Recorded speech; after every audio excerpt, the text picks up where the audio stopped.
ဖုန်းမှာ Chrome browser လေးကိုဖွင့်ပါပြီးရင်ဒီညာဘက်အောက်က tab လေးကိုနှိပ်ပြီးတော့ဒီဘယ်ဘက်ကဒီ private window လေးကိုသွားပါ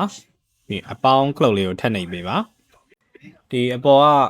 ဝိုင်းပြထားတဲ့ box လေးကိုတစ်ချက်နှိပ်ပြီးတော့ google.com ကိုရိုက်ပါပြီးရင် sign in ကိုထပ်နှိပ်ပါ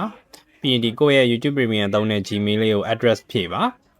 ဒီ Gmail ကကျွန်တော်ရဲ့ Gmail ကိုနမူနာဖြည့်ပြတာပါမိတ်ဆွေရဲ့ YouTube Premium email account ကို sign in ဝင်ပါ